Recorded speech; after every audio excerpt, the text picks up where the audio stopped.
Welcome, everybody. I am Sarah Rupert with the Norwich Historical Society, and I'm here with John Morton tonight for our Discover Norwich program about Norwich trails. Discover Norwich was begun during COVID as a way to connect us all to our neighbors and our community. And while the programs feature a wide range of topics, from tonight's talk on the design of our ski trails to next week's talk about flooding and climate change, history informs it all. This program is a fundraiser for Norwich Historical Society, and we thank you so much for your donations tonight. And we thank John Morton and the Norwich Trails Committee for all they do to bring recreation to our landscape. I'm going to share my screen and begin our evening with a little bit of history of Norwich Trails, and then we'll move into John's presentation. So through Norwich history, winter has been a time to rest, to harvest timber, to cut ice, and to have fun, just like this group of Norwich skaters. Skiing has also been a big part of Norwich winters, thanks to the rolling landscape, the work of sheep who cleared the hills, and the work of some very dedicated land conservationists. This is the Alto ski hill. It was just to the left side of the hillside cemetery, and the cemetery maintenance hut is located. The ski area covered the entire side of the top of the hill with a 300-foot drop. The rope tow was powered by a loud Ford truck engine. Alto was named after Al Peavy, who ran the lift, Al's Tow. It took 3 to 5 minutes to ski down and 5 to 7 minutes to ride back up. A memorable feature of the ascent of the Alto rope tow was a flat about halfway up. The ascending skier had to let go as the rope went overhead to a sheave, glide across the flat, and then grab the rope again at the end of the flat. Children would return empty soda bottles to the general store and use the money for the all-day skiing fee of 50 cents, which went toward paying for the gas used to run the rope tow engine. A log cabin at the top served hot dogs and hamburgers. Kids worked in the kitchen, serving and cooking the food, and kept the fire going in the fireplace. They helped at the tow line, packing the tow line and putting the engine in neutral if someone fell off the rope. In return for their labor, they were able to ski free of charge. And if you skied well, you were put on the ski patrol. This is the Ford Sayer ski team. Before the ski program began, kids were taught to ski at Alto for a cost of $1.50 per winter.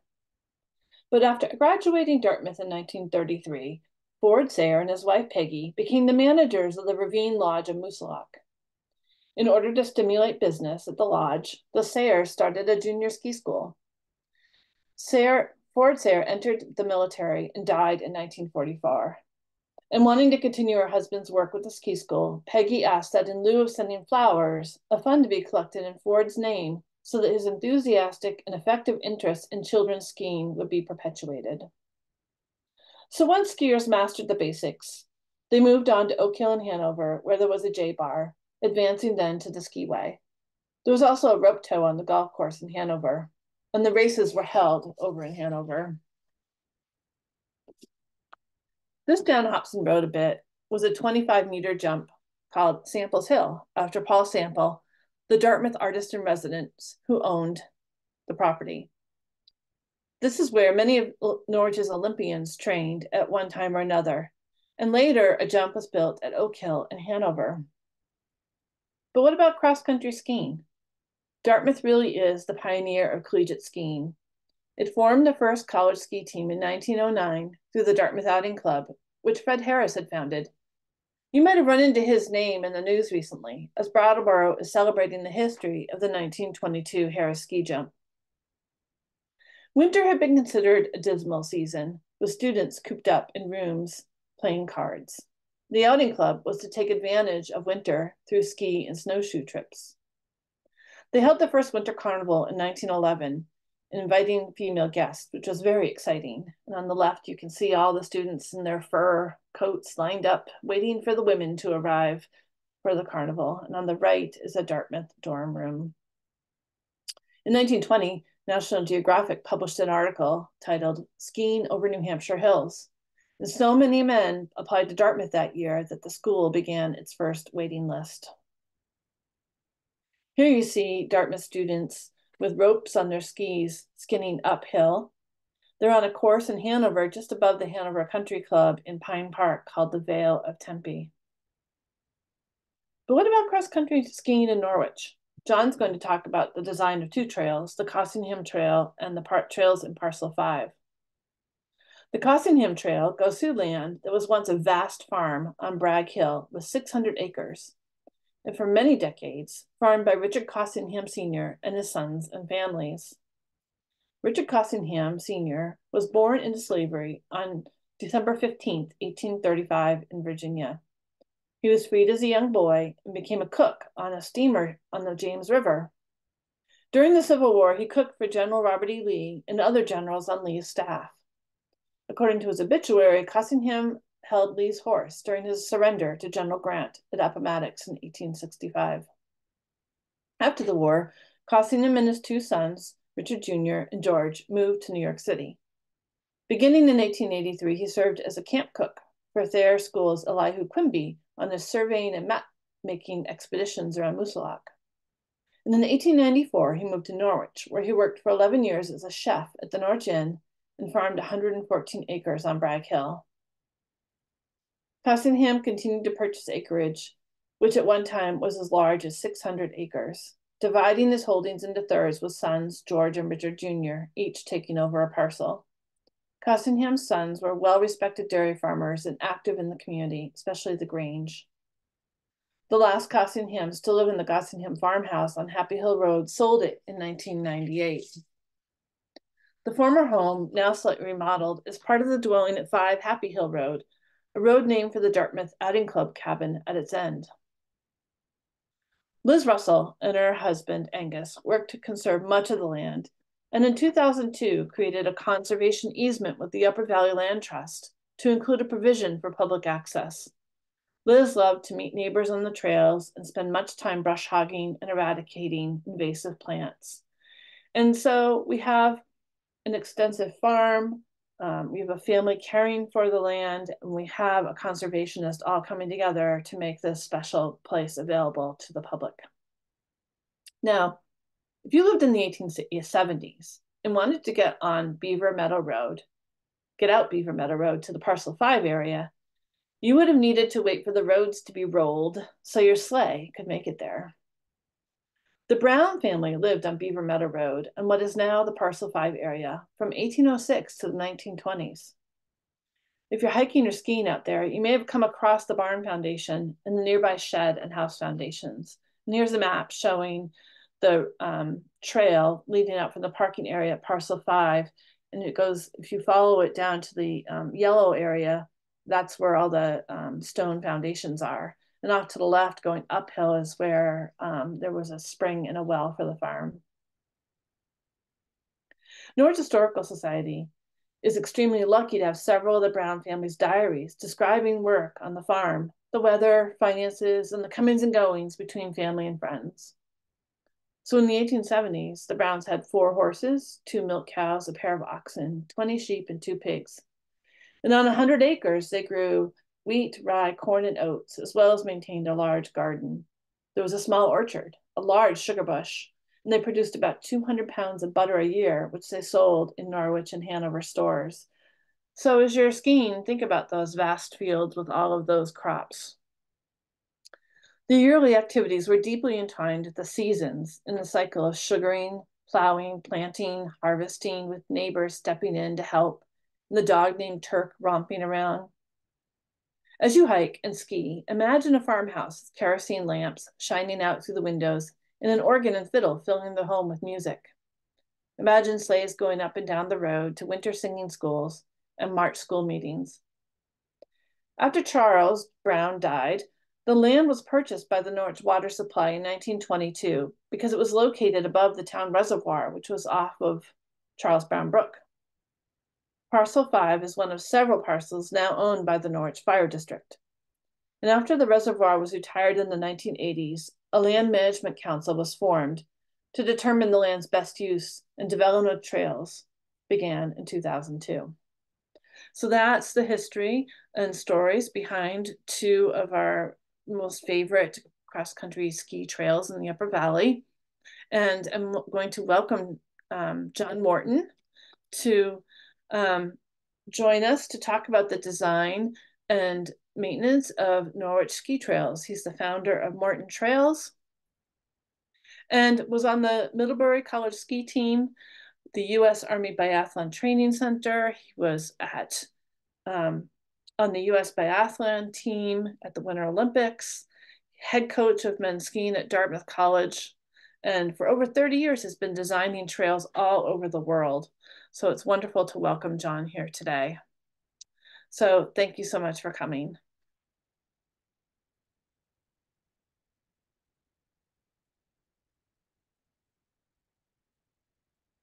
Some of the basic principles or objectives that you like to keep in mind.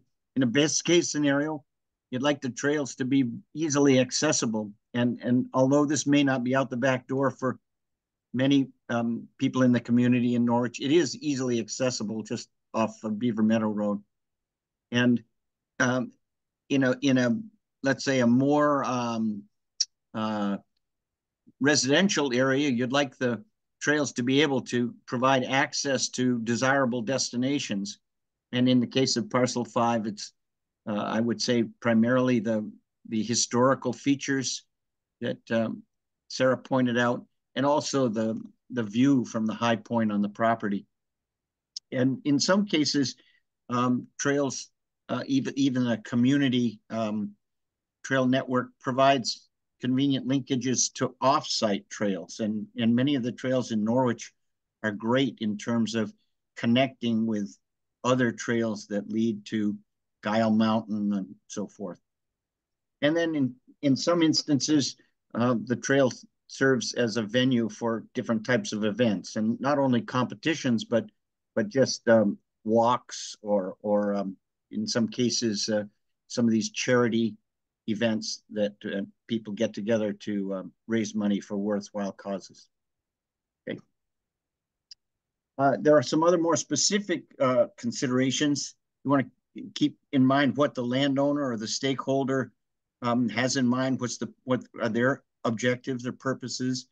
You always want to be clear about the boundaries of the property. And over the years, I can't tell you the number of times where a landowner has indicated to me, well, you just follow that stone wall down there, and when the stone wall runs out, you'll just see the blazes on the trees, and then you get to the stream.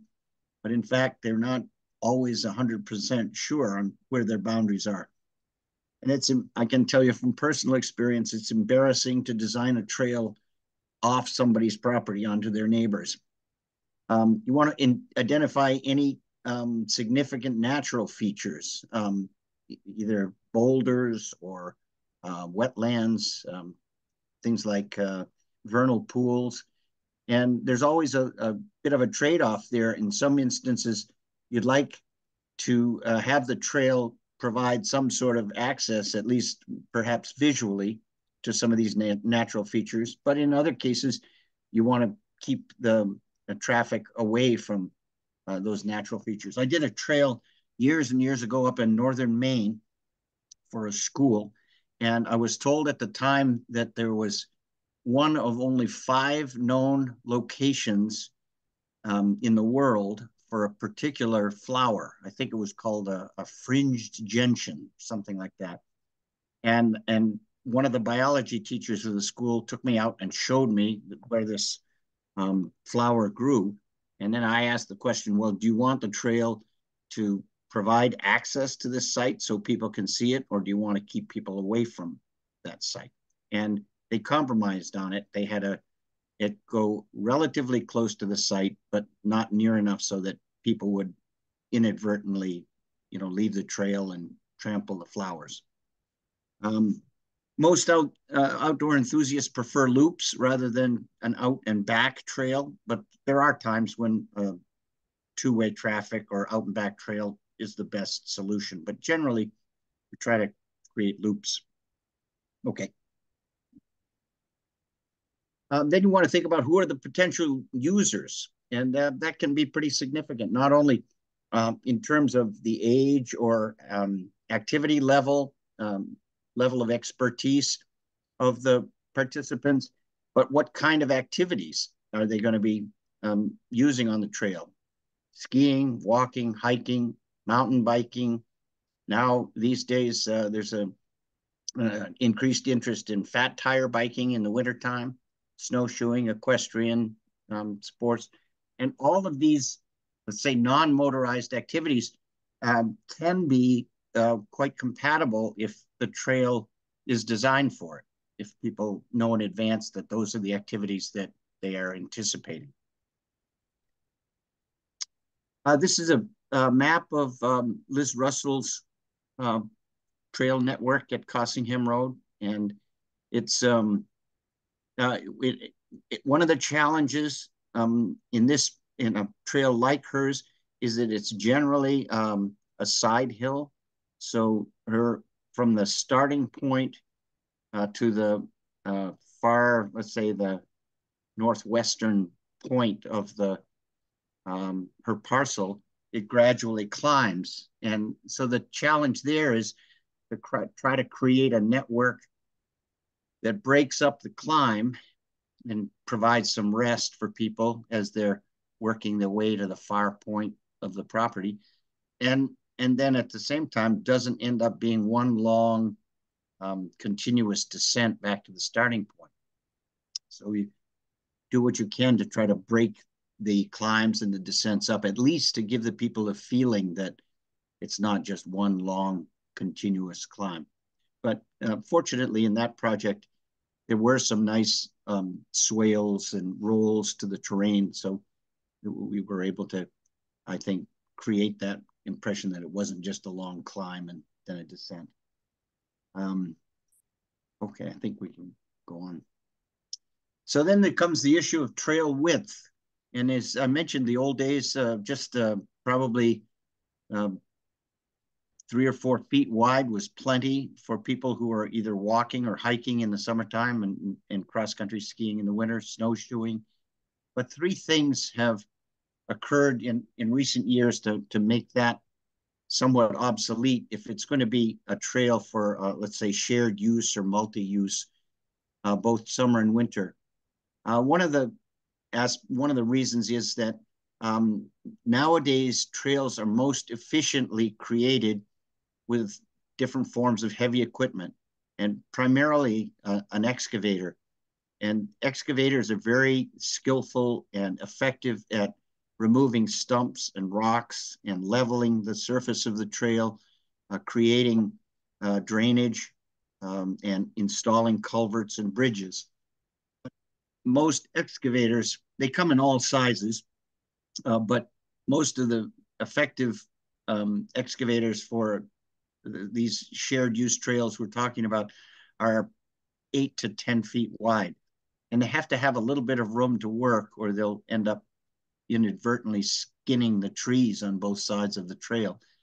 So we generally talk about trails for cross-country skiing being somewhere between 12 and 14 feet wide, which gives the machine plenty of room to work, create a gentle swale on the uphill side of the trail to direct the water down the side of the trail to culverts and so forth.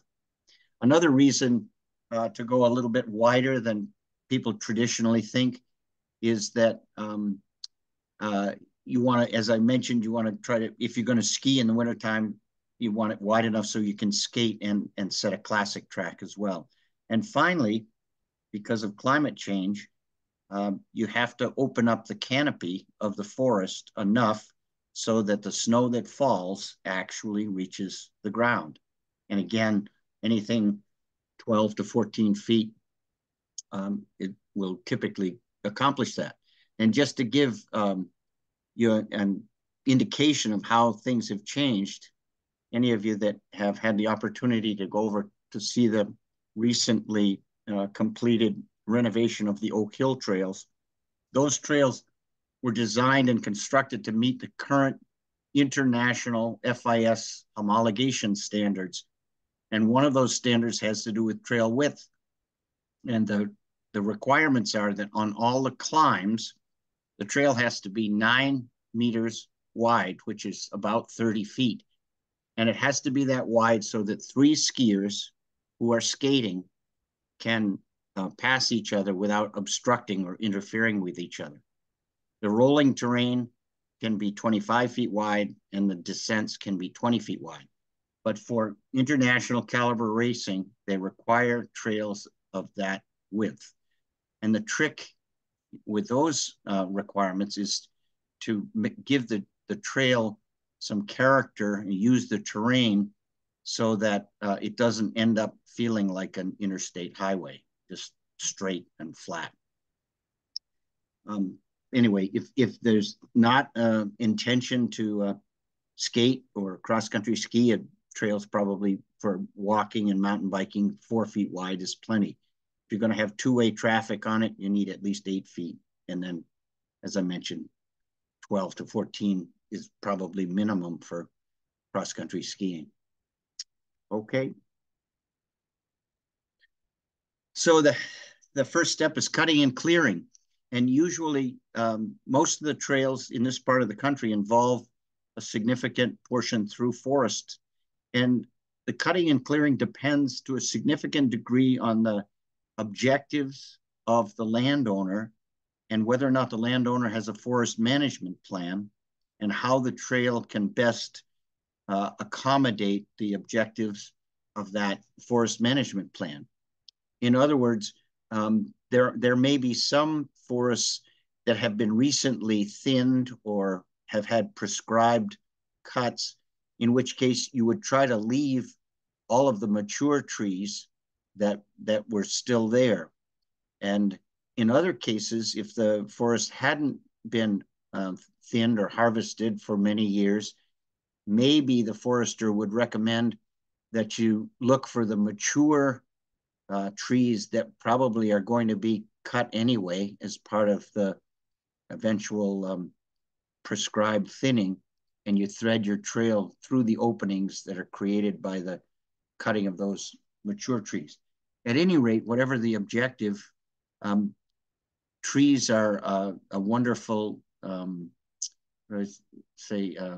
aesthetic aspect of almost any trail. So you definitely want to pay attention to the trees and use them to help direct where the trail should go. One of the issues that comes up frequently is what is referred to as snags or large dead trees. And there are various attitudes toward that, opinions. One has to do with people who say that, well, if they're dead and they're going to die or they're going to fall over at some point and they may fall into the trail and cause an obstruction. It's going to at some point have to be cleared away. So why don't you take them down while you're cutting the trail and clearing the trail? Another view is that these snags often end up being habitat for a number of birds, and oftentimes the pileated woodpeckers will make holes in the dead trees, and then other birds will end up using those holes for nesting areas. So there's a trade-off. Sometimes it's nice to have those snags at least within sight of the trail because they can provide habitat for various types of birds. Okay. Another issue that frequently comes up, this definitely was part of the story at both the Cossingham Road and Parcel 5, is what do you do about existing skid roads, wood roads, farm roads, logging trails, because in this part of the country, our woods are just riddled with them. Anytime you go out through the woods, you see, you end up on all kinds of old abandoned woods, roads, and trails. And my philosophy is if they advance the project, then by all means make use of them. And especially you'll discover that very often, if they have to cross a stream or a drainage, those old roads or trails, more often than not, will have used the best reasonable crossing. On the other hand, you have to remember that the purpose for those old skid trails and logging roads is different than the purpose of the recreational trail. So very often you'll find skid trails that are are quite severe in terms of going directly up or down the fall line, and that doesn't necessarily make for great skiing. Although it is possible to have your recreational trail approach, let's say, a steep skid trail and use a part of it and then divert from it and then perhaps come back to it at another point. So it's possible to incorporate them, but maybe not as they were originally used or originally intended. But the general rule is if the existing skid road gets you where you want to go, then make use of it. But if it doesn't, then don't be lured into thinking, well, it's already here and we don't have to cut any more trees. Let's just use it. If it ends up then detracting from the overall pleasure of the trail you're trying to create. Okay. Then I mentioned earlier that excavators are remarkably effective, efficient construction machines. And some of the excavator operators that I've had the good fortune to work with are artists on the machine. And the good news is they almost all love to build trails. It's such a change from how most of their day-to-day work, and they get a chance to really show their skill and their artistry with the machines.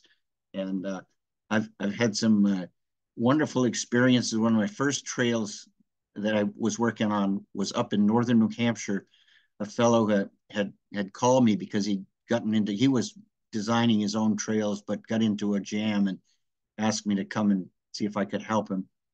He had already hired an excavator operator who was building what this other fellow had already flagged.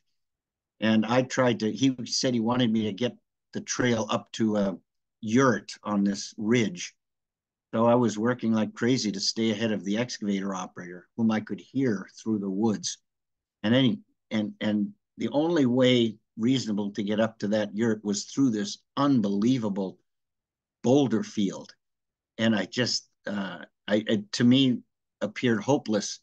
So at lunchtime, when I heard the machine stop, I walked back to where the operator was having his lunch in his machine, and I explained to him the situation. I said, you're just going to curse me when you see where I've got to flag this trail. I said, what? Tell me about what you can do with these boulders. And he just sat in his machine and he said, well, anything the size of a Volkswagen Bug or smaller is no problem at all. Anything bigger just takes longer. And that definitely has been the case, has been my experience, that these fellows who operate these machines are artists. They can not only, as you can see from the slide there, they contour the trail surface, and oftentimes it's so smooth when they finish, there's no need to even rake it. You can just seed it. They can install culverts, install bridges. In my view, it makes every other piece of equipment sort of obsolete. Okay. Yeah, in addition, they can, you have a lot of side hill issues, especially in this part of the country. And that was definitely the case in maybe not so severely at Cossingham Road, but certainly Parcel 5. And one of the objectives of Parcel 5 was to get to the high point of the property. And those of you who have either walked it or skied it know that that's a fairly challenging hill. And there were several sections, especially on the descent, where it was a fairly steep side hill. But the excavator operators did a magnificent job carving trail into that steep side hill. I'm a big fan of banking descending turns. I think it just makes it easier for everybody. It makes it easier for the skiers, mountain bikers, and most of all, it maybe goes unnoticed by many people, but it makes it easier for whoever's grooming the trail in the wintertime, if they're using a snowcat or even a snow machine, it's much easier to groom a turn that is slightly banked. Okay. And as finishing, if it does require, if because of the soils or whatever reason it requires something additional raking, there's a tool called a Harley rake, and this one is attached to the front of what's called a skid steer. They can also be attached to the rear of a tractor and operated by the PTO, but they're remarkable machines when they get, it's like a rototiller. And when you get through tilling up the surface, it's perfectly suited for seeding and mulching, and it will be like a golf course fairway when the grass starts coming up. And I'm a big advocate of Vermont conservation mix to seed the trails. Okay. Yep. So again, under the heading of finishing, in most places, this Vermont conservation mix will grow very well, even in the forested areas. Although there may be some places where it just is too shady and it doesn't get enough sunlight.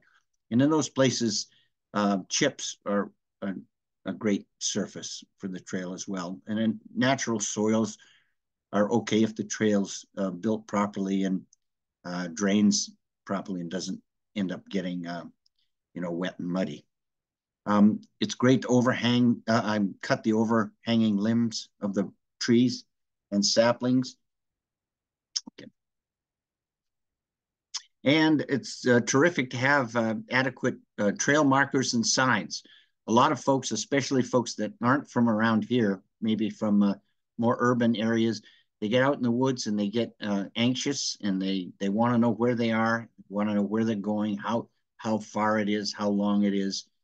One of the situations I encounter quite frequently is many Nordic ski centers evolved through the years. And somebody will come in and say, wouldn't it be great if we had a loop here? Well, what if we had a cutoff here? And what happens is through the years, they just end up with this labyrinth of trails, which takes hours and hours to groom. And I think a lot of the people that ski there, especially guests from out of town, get really confused, and they're always stopping at the junctions trying to figure out where they are. They'd be better off if they just simply had 2 or 3 loops with a couple of cutoffs, so it wasn't so confusing.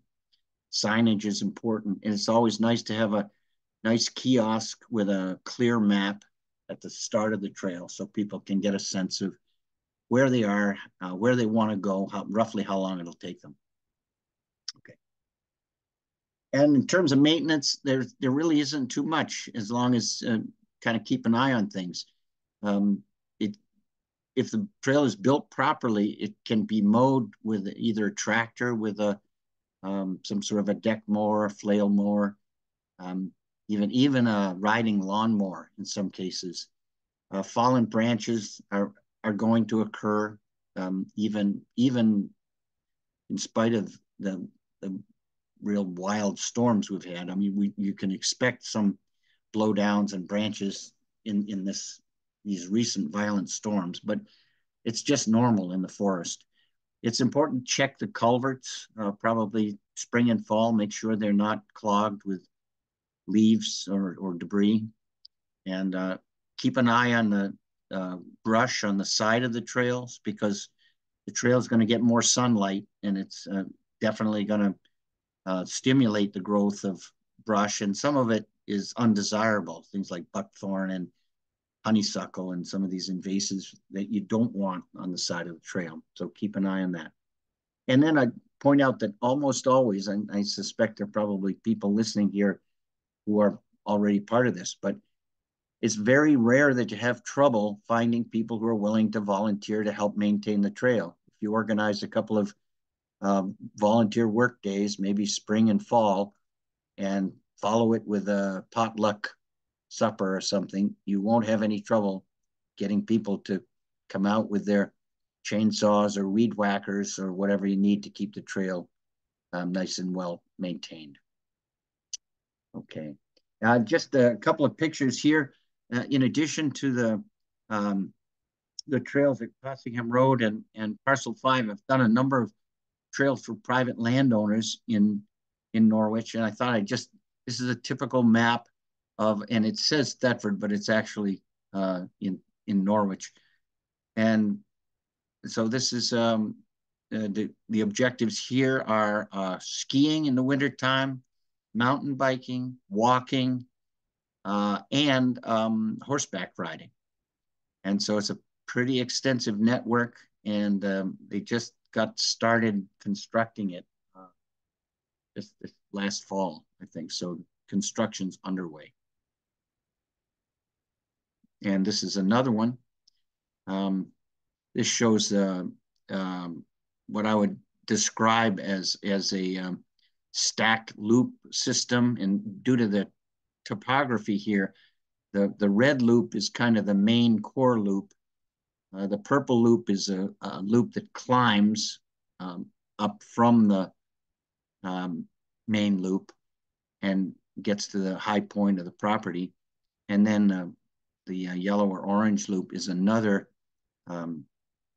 that loop is, the land actually, there's a ravine and there's some other high ground on the other side of the ravine. But the best configuration in that case was one nice loop, relatively mellow, and then the more challenging terrain was either up the hill to the west, or on the other side to the east.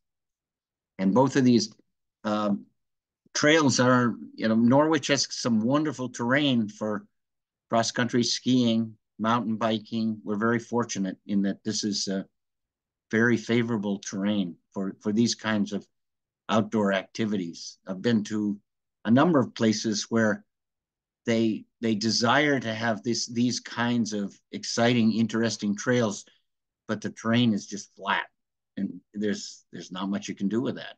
And in other cases, I've been on some projects. I did a project out in Idaho, Boise, Idaho, last summer, and it was on the adjacent to an alpine ski area, so it was severe side hill. And one of the challenges that the client wanted was they wanted to be able to hold races, but their terrain was so severe they didn't have any place they could put a start finish area. And so that was one of the challenges, trying to find a place that they could actually create a starting area that was 150 meters long by about 30 meters wide. So we're very fortunate in this area to have such nice terrain and favorable topography, wonderful varied forest. It's a lot of people would be very envious of the ski trails that we have here.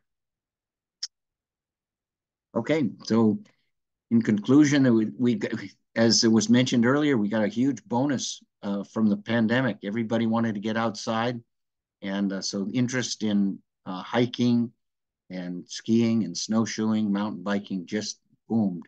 As some of you probably know, the ski shops were not able to keep equipment supplied. They ran out and couldn't get resupplied quickly enough.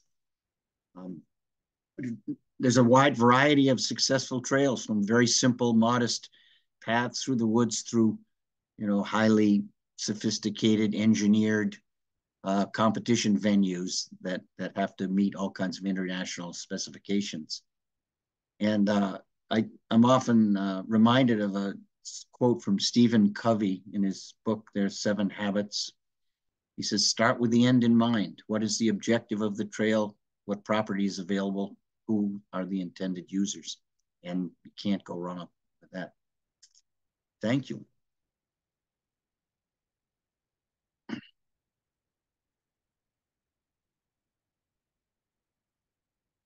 Thank you so much. I'm sure we're going to have lots of questions. People can put questions in the chat, and I'm happy to share them with you. And while people are thinking about questions, I'm wondering if you could just share a little bit more about the redesign of Oak Hill. You were telling me quite a bit about that earlier, about the loops and Sure, different sure. parts. Well, it's it, it was a challenging project from a number of perspectives.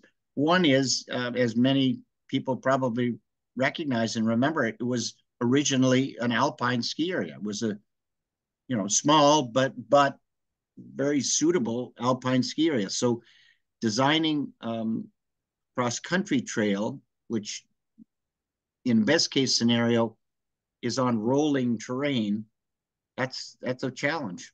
And then you have the additional challenges of these international standards, which are all oriented toward the top level, the elite skiers, World Cup, World Championships, Olympic Games. And fortunately, there's sort of a range. For example, a 2.5 kilometer loop must have at least one climb that's at least 30 meters in elevation. In other words, about a lot of almost 90 meters of climb in one hill. And, but you can just hit that low. They have a high limit too. And a lot of the World Cup courses, not only in this country, but in Europe, they try to get up toward the top end. They want it as tough as it can be. My view is there are a lot of other people other than elite world-class athletes that are going to be skiing the trail most of the time, in fact. So we tried to hit the low end of the homologation standards. It was challenging from the standpoint that there were several landowners and stakeholders involved, and they all had, legitimate concerns about how the land was going to be used, what the trail revisions actually included.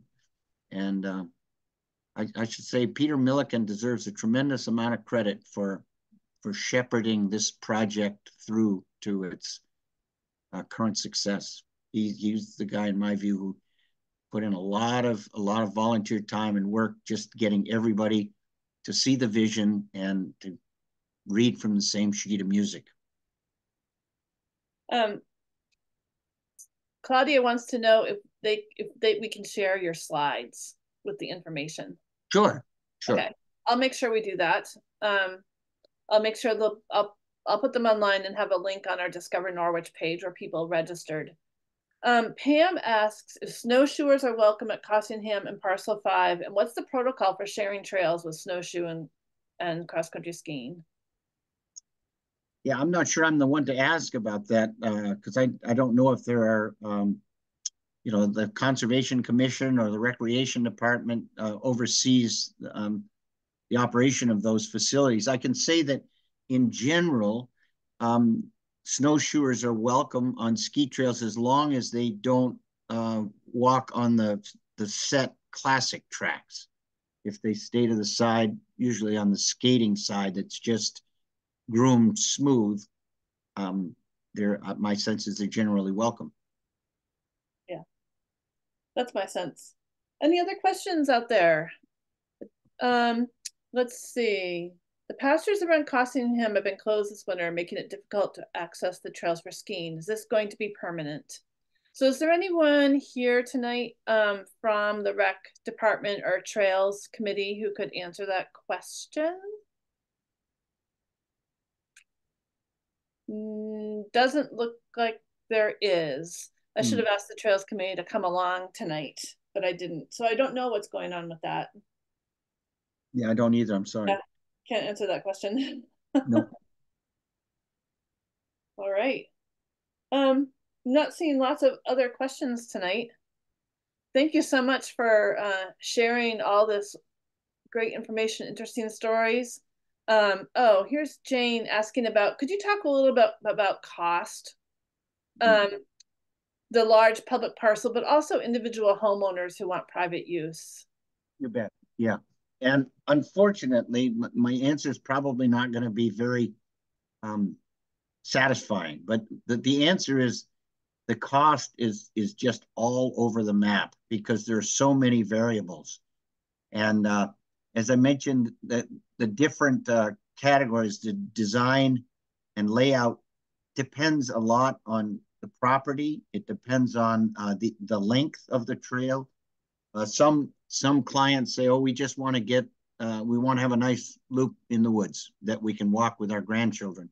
Some other people say, "I like this." I mentioned earlier this young fellow who has a place in on the Woodstock Heartland border. He wanted 10 kilometers that he could train on. I mean, he's a national caliber triathlete, and his intention was 10 kilometers that he could train on. And 10 kilometers is a significant amount of trail for a private landowner. So it depends on the length of the trail. It depends a lot on the terrain, whether you have challenges like ledge outcroppings or everywhere in this area we have water. We have seeps, drainages, vernal pools, brooks, everything. And so water is an issue. You have to do your best to avoid it, minimize crossings. But on average, a culvert installed is probably going to be somewhere between $750 and $1,000. Bridges can be anywhere from a couple of $1,000s for a very simple, modest bridge up to $10,000 for something that will accommodate a big grooming machine or a pickup truck or a tractor. So it's I can say that these excavator operators usually they get somewhere in a range of $170 to maybe $190 an hour. They a good operator under normal conditions can probably build a kilometer of trail in about a 5-day work week. So that comes out to be something in the range of $7,000 for a kilometer, and that's just the excavation.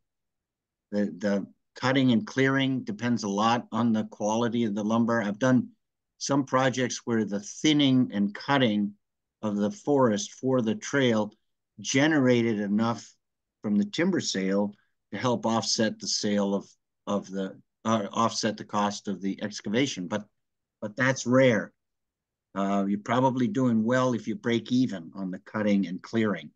If the logger takes the saw logs and firewood, and you may have to pay something to get depending on the quality of the forest. So it's very difficult to say. Their range is anywhere from maybe 12 or $15,000 a kilometer up to maybe $25,000 a kilometer, depending on the conditions. Okay, on a happier note. Yeah, sorry. Sorry. Now, let me just say though one thing. It certainly sounds like a lot, but compare that to the cost of putting in a tennis court or an in-ground swimming pool, and keep in mind that you can only use the tennis court and swimming pool in the summer months, and you can use these trails year-round. We're starting to get questions about favorite trails. So, do you still ski? What's your favorite trail? And what's your favorite trail that you brought the Dartmouth ski team to? Wow. Whoa. Okay, well, I think I can answer the last one first. It's very difficult because there's so many good ones, and I've been very fortunate about being able to ski so many places. But one of the ones that I think I really admire, and I admire the people who created it. It just did a masterful job. And oftentimes when I do a trail, I think, well, how does this measure up to Kincaid Park in Anchorage, Alaska? And I know the guys that were involved in designing that and building it, and they did a masterful job. It's a world-class Nordic facility. And I took the Dartmouth ski team up there for the NCAA championships toward the end of the time I was there. It might have been like 87 or 88. I can't quite remember. But so Kincaid Park in Anchorage is terrific.